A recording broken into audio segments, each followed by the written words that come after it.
Bonjour tout le monde, Sensei Ken Ouellet des clubs Karaté-Do. Aujourd'hui, notre vidéo va comporter sur comment bien apprendre un kata et comment être en mesure de mieux performer un kata.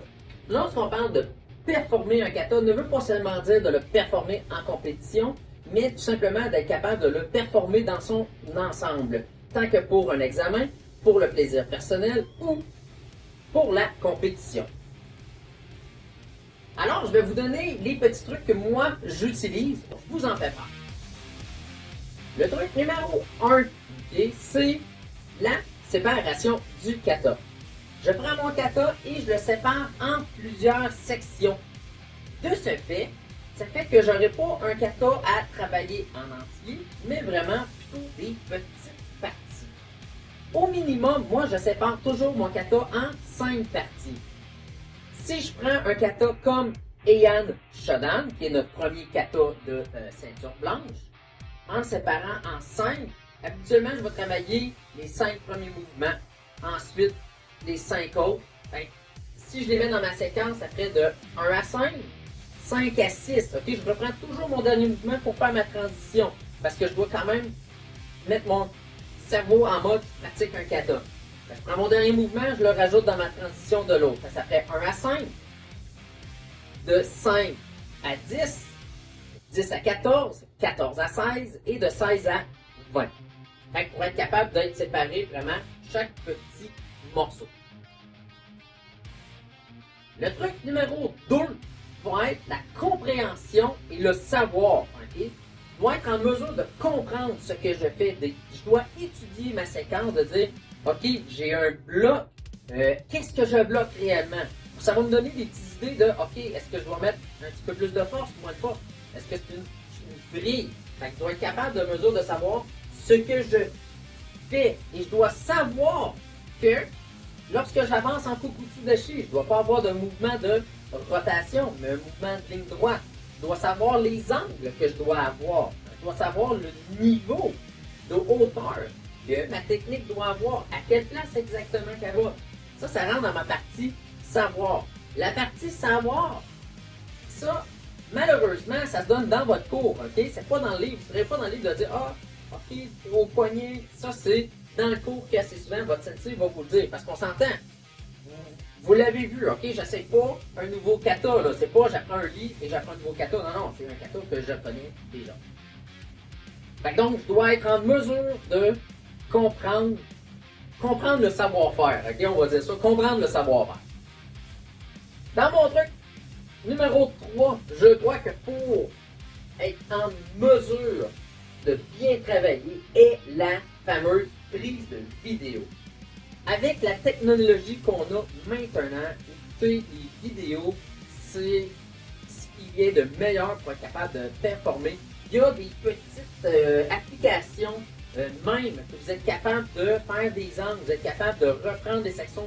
Écoutez, il y en a, si vous cherchez un petit peu là, des applications, il y en a pour justement être capable de mieux travailler. Fait que donc, la prise de vidéo va vous donner la chance de voir toutes vos erreurs. Mais encore là, il faut être en mesure de les voir. Ce qui est dangereux avec la prise de vidéo, c'est ce qu'on va voir, c'est qu'on n'est pas bon. Parce que ce qu'on veut chercher, c'est tous les côtés négatifs. Ce qui est dommage avec les côtés négatifs, c'est que le cerveau enregistre juste du négatif. Pour lui, il n'y a aucune positivité. Pour ça se dit, mais on l'a dit. Okay? Il ne verra pas de positivité puisqu'on va chercher le négatif.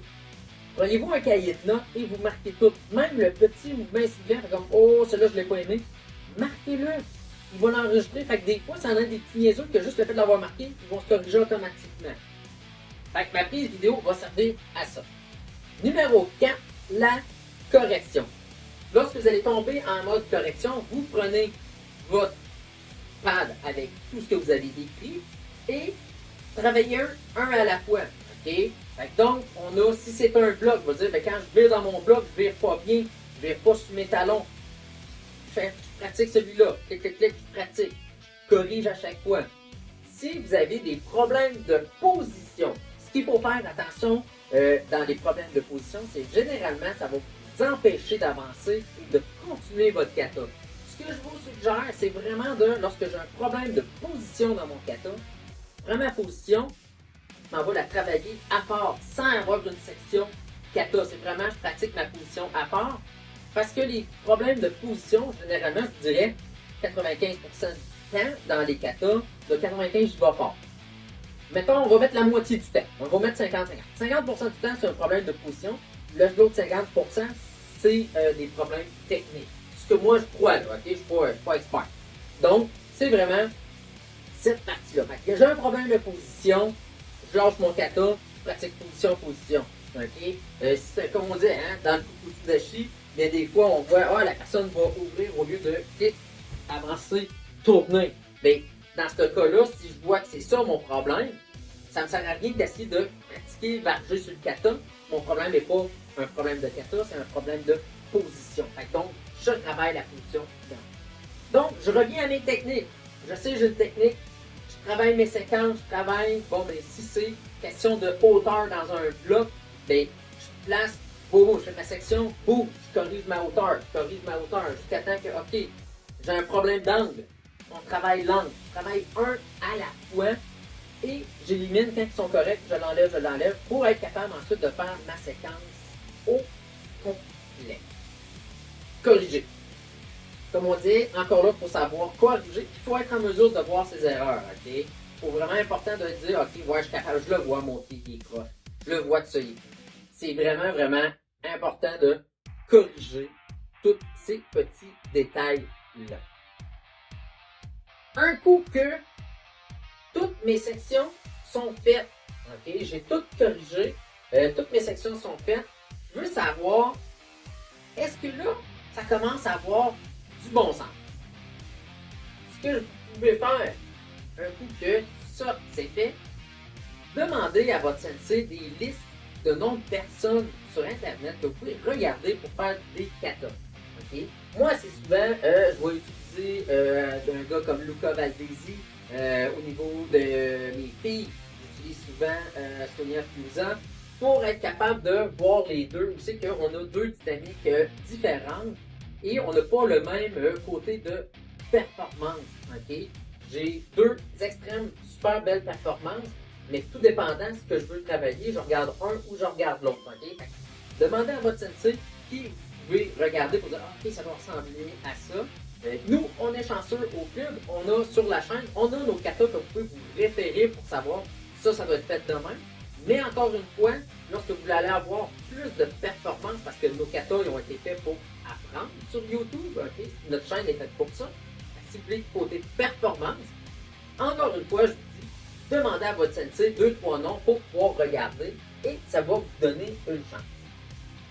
Un coup que vous avez trouvé la personne que vous faites, wow, je veux que mon kata ressemble à ça, je me filme en kata complet, 3-4 fois, et là je regarde encore, je reprends mon livre de notes, je reprends mes erreurs parce que là j'ai un package deal, c'est tout le package deal, fait que là je corrige et je vais travailler, essayer de corriger, je retombe en section où ce que j'ai manqué et je peaufine. Fait que là on est parti d'un matériel brut où c'est qu'on a sablé, on a modelé.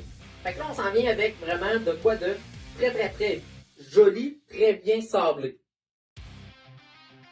Sablé, pour moi, c'est jamais assez. Ça doit être poli. Donc, ce que je veux aller chercher, c'est mon polissage.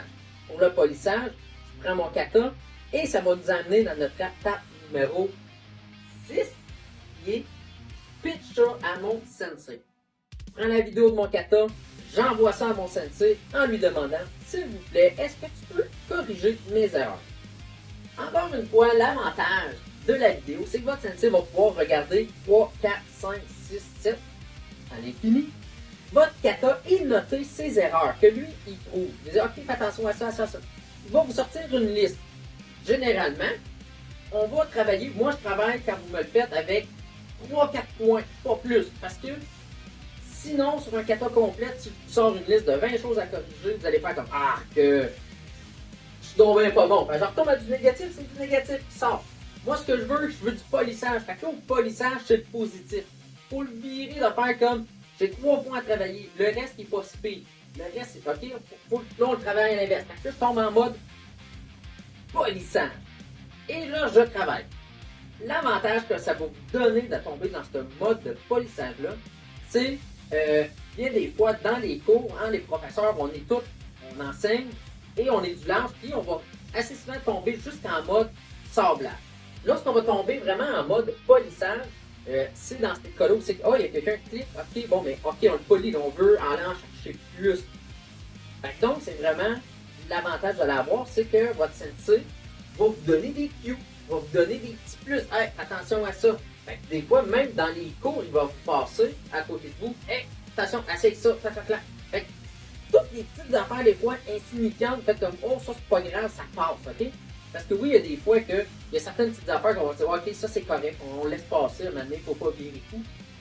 Tandis que quand on est en mode polissage, ce qu'on veut, c'est un diamant, OK? Fait que si je veux mon diamant, le petit chose qui c'est insignifiant, non, je ne veux pas d'impureté dans mon diamant. Donc, c'est vraiment cette façon-là que votre professeur va tomber à travailler avec. Un coup que j'ai eu mes erreurs, comme on dit, je tombe en mode.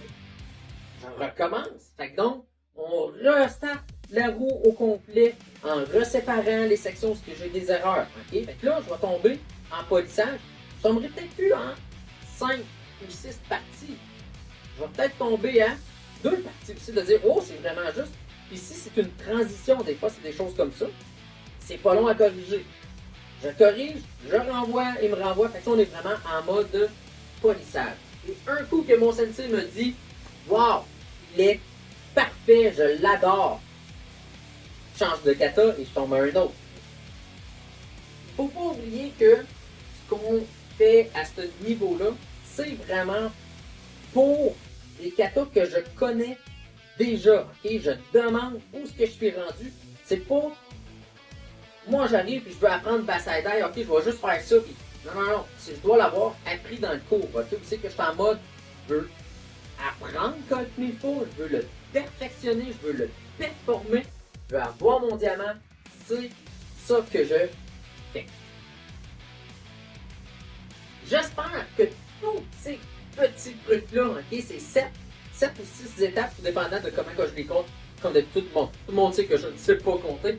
C'est vraiment ces 6 étapes-là qui sont, à mon avis, importantes. Donc, j'espère que ces petits trucs-là vont vous avoir aidé à être capable de mieux performer, mieux polir et mieux comprendre votre kata. Alors, petit refresh. 1. On sépare. 2. Comment comprendre, savoir. 3. Je me filme. 4. Je me corrige. 5. Je filme mon kata en entier. 6. Pitch à mon sensei. 7. Je recommence. Alors, sur ceci, passez un excellent entraînement. Au plaisir de se revoir à notre prochain cours. Bon karaté à tous.